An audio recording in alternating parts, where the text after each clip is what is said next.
लिखम येन नमः श्री चैतन्य मनोभीष्टं स्थापितं येन भूतले स्वयं रूप ददाति स्वपदान्ति वन्देहं श्रीगुरु श्रीयुतपरिवन्नं श्रीगुरु वैष्णवांश्च श्रीरूपं साग्रजातं श्रीवल्लभनाथान्वितं तं सजीवं साद्वैतं सावधूतं परिजनसहितं कृष्णचैतन्यदेवं श्री राधा कृष्ण पादान ललिता श्री विशाखान्वितांश्च नमो विष्णुपादाय कृष्णपृष्ठाय भूतले श्रीमते भक्तिवेदांत स्वामिनिति नामिने नमस्ते सारस्वते देवे गौरवाणी विशाखान्वितांश्च पाश्चात्य देशतारिणे हे कृष्ण करुणा सिंधु दीनबंधु जगतपते गोपेश गोपिका कांत राधा कांत नमस्तुते सप्त कांचन गौरांगी राधे वृंदावनेश्वरी कृष्णानुसुते नमामि हरिप्रिये वाञ्छाकल्पतरुभ्यश्च कृपासिन्धुभ्येव च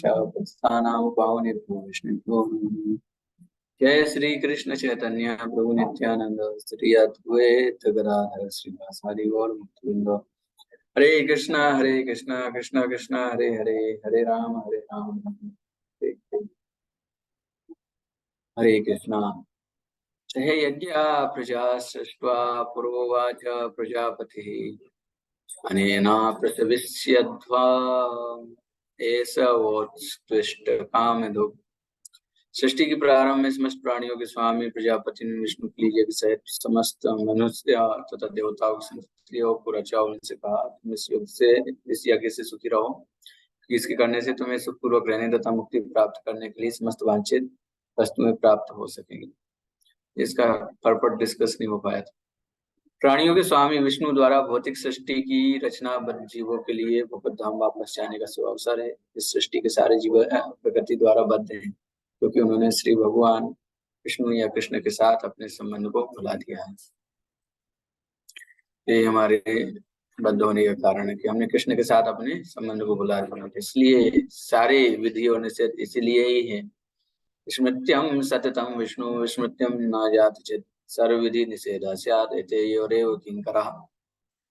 किंकर का अर्थ होता है मैं क्या करूं, मतलब कि सेवक जो है वो मालिक से ऐसे हाथ जोड़ के पूछता है ना, मालिक बताइए मैं क्या करूं, तो मालिक बोलता है ये करो, तो मालिक के बोलने फिर सेवक वो करता है। तो वैसे ही कृष्ण भावनामृत में जितने भी विधि और निषेध हैं वो किस वस्तु के किंकर हैं, हमेशा भगवान का स्मरण हो और कभी भी भगवान का विस्मरण ना हो। ये विशेष वस्तु है कि भगवान के साथ हमारा संबंध क्या है उसको हमें हमेशा याद रखना चाहिए। इस शाश्वत संबंध को समझने में वैदिक नियम हमारी सहायता के लिए, जैसा कि भगवत गीता में कहा गया है वेदश्च सर्वैर अहमेव वेद्यः, यानी कि सारे वेदों के द्वारा कौन जानने योग्य है, भगवान। सारे वेदों के द्वारा ये जानने योग्य नहीं है कि कैसे स्वर्ग प्राप्ति की जाए, कैसे हम 100 करोड़ रुपए 1000 करोड़ रुपए ऐसे कमाए, ये जानने योग्य नहीं है। या ना कि ये जानने योग्य है कि हम कैसे अपने शरीर को स्वस्थ रखें। वेदों के द्वारा ये जानने योग्य है कि वेदश्च सर्वे हमें वेद्यो, मतलब कि भगवान जो है इस सृष्टि के सर्वे सर्वा हैं और उन्हीं के अंतर्गत ये सृष्टि का चालन संचालन होता है। और हमारा जो उद्देश्य है उन भगवान के वास्तविक घर जो हमारा है पास जाना है, ये हमें ज्ञात होना चाहिए। भौतिक जगत क्या है, जेल है, कारागार, और ये अद्भुत कारागार है। सामान्यतः कारागार से सब वापस जाना चाहते हैं, बाहर निकलना चाहते हैं, लेकिन इस कारागार में कोई व्यक्ति आता है तो ऐसा माया के इम्पैक्ट में पड़ता है कि जब तक उसका प्योरिफिकेशन नहीं होता वो दुख भी प्राप्त करता रहता है और कारागार में सुखी होने के लिए प्रयास करता रहता है और यहीं रहने की इच्छा करता है। ये बहुत अजीब वस्तु है। अतः जीवों के स्वामी प्रजापति श्री भगवान विष्णु है। श्रीमद् भागवत में भी 2:4-20 श्री सुखदेव गोस्वामी ने भगवान को अनेक रूपों में पति कहा है। कैसे कैसे, यह पतिर यज्ञ पतिर प्रजापतिर धियाम पतिर लोकपतिर धीरापतिर पतिर्गतिश्चान्धक वृष्णि सात्वताम प्रसीदताम में भगवान सताम पति। यानी कि भगवान किसके सब हर एक वस्तु के स्वामी, श्री लक्ष्मी पति हैं, यज्ञों के पति हैं, प्रजापति, सारी जितनी जनता है प्रजापति, सारी प्रजा के स्वामी हैं। पतिर्लोक पतिर, तो सबके जो जितना भी सुंदर के समस्त सुंदर के स्वामी, और उसके बाद समस्त लोगों के स्वामी, धरापति ये पृथ्वी के स्वामी, और अंधक विष्णुवंशी इन सबके स्वामी सात्वताम प्रसिद्धताम में भगवान सतामपति। भगवान आप प्रसन्न हो। भगवान ने इस भौतिक जगत को इसलिए रचा कि वह जीव यह सीख सकें कि वे इस विष्णु को प्रसन्न करने के लिए किस प्रकार यज्ञ करें, जिससे वे इस जगत में चिंता रहित होकर सुखपूर्वक रह सके तथा इस भौतिक देह का अंत होने पर भगवत धाम को जा सके। तो ये उद्देश्य है। समझ आ रहा होगा आपको। यहाँ से सीधी बात है कि कहाँ जाना है, भगवत धाम वापस जाना है, इसलिए इस भौतिक देह को रचा है कि ताकि आप अपने इस देह से भगवान की भक्ति करो और भगवत धाम वापस जा सको। तो इस युग के लिए यज्ञ क्या है? आहुति डालना ये यज्ञ नहीं है। इस युग के लिए संकीर्तन यज्ञ। त्रेता सॉरी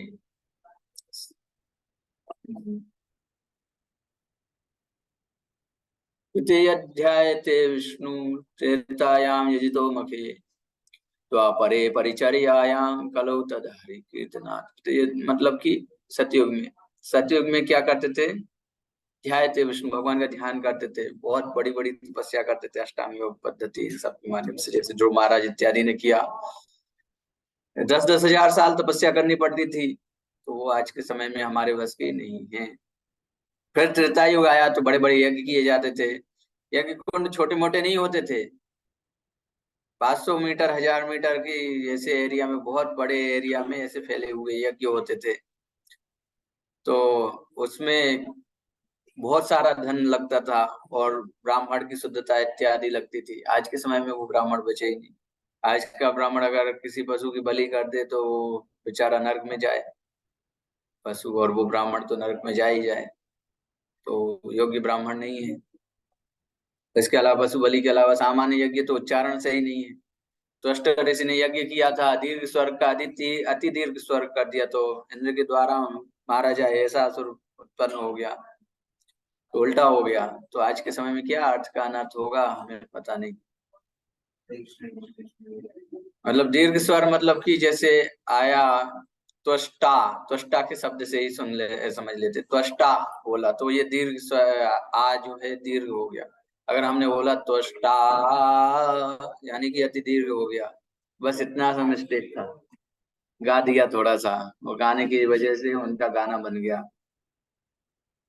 और जो वृत्तासुर है इंद्र के हाथों मारा गया। तो संकीर्तन यज्ञ इसलिए इस युग में बताया है। केवल कलयुग हरि कीर्तना, आपको 10,000 साल तपस्या करने की जरूरत नहीं। डेली 16 माला जप कीजिए आप ध्यान पूर्वक, और आप भगवत धाम चले जाएंगे। 4 नियमों का पालन करना है और 16 माला जप करना है। मांसाहार नहीं करना है, नशा नहीं करना है, जुआ नहीं खेलना है, अवैध संग नहीं करना है। इसलिए चाय कॉफी प्याज लहसुन भी त्याग देना है। मुझे लगता है आप लोगों का केवल एक ही किसी किसी का प्रॉब्लम होगा, तो चाय या प्याज लहसुन, यही जनरली प्रॉब्लम होती है, इसको त्याग देना है।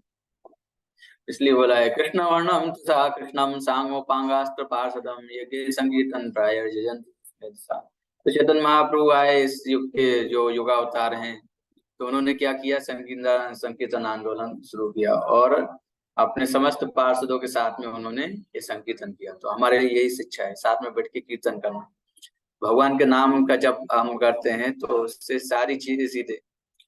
कलयुग में आपको कोई भी आपको कुछ भी, आपको जीवन सुखमय बनाना है तो एक ही उपाय है, आप घर में डेली शाम को कीर्तन कीजिए, सुबह बैठ के जप कीजिए, तो सब कुछ अच्छा होगा। और कोई कोई यज्ञ का इसमें विधान नहीं बताया।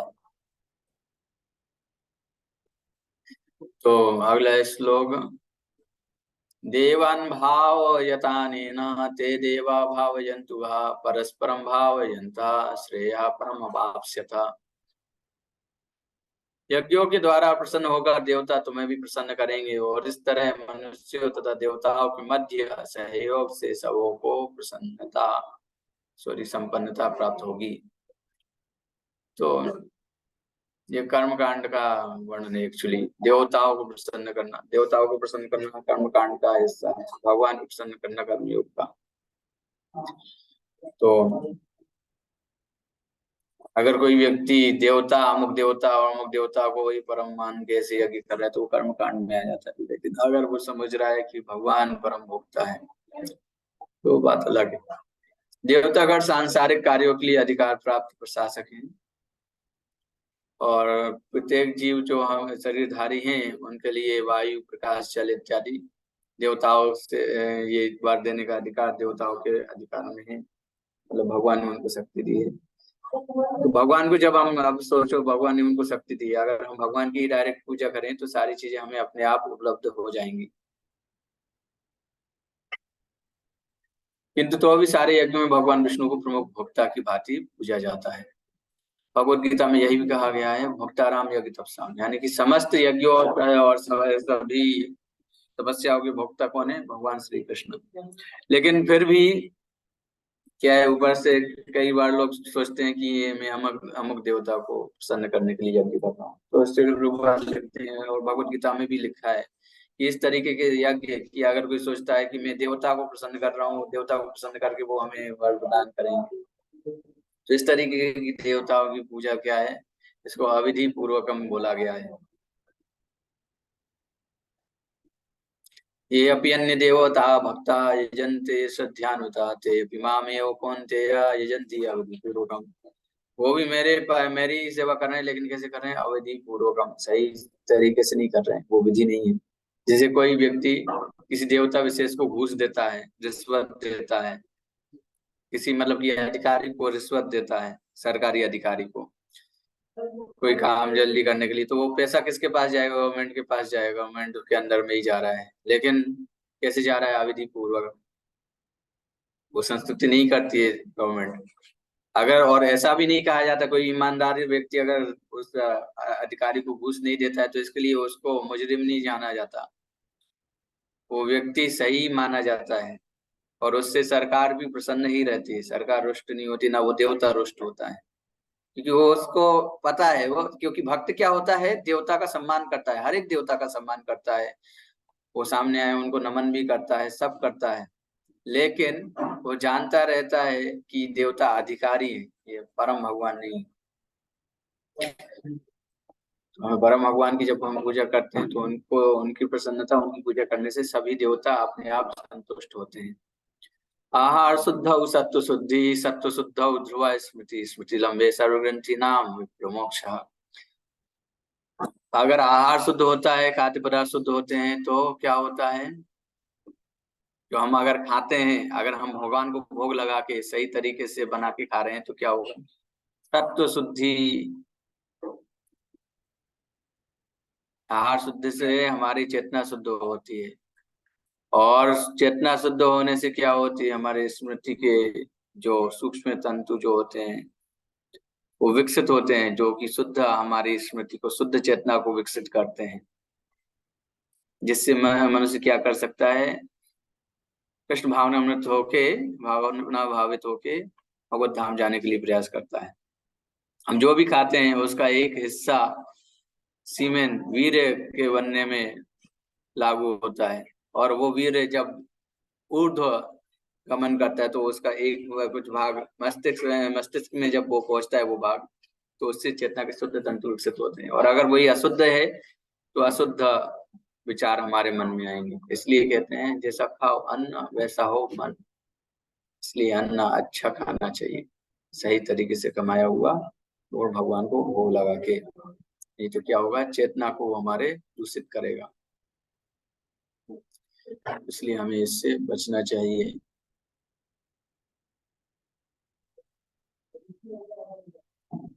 हाँ ठीक है, अभी समय हो गया है। अभी देवी देवताओं के बीच में परपट में चलो आया ही व्याख्यान, तो 1 मिनट बाकी है। किसी का कोई प्रश्न है नहीं है तो मैं बता देता हूँ। अभी नवरात्रि निकली है, कई बार लोग बोलते हैं कि नवरात्रि, अरे हम देवी माता के पास नहीं जाएंगे तो वो नाराज हो जाएंगे। नहीं होंगी। क्यों?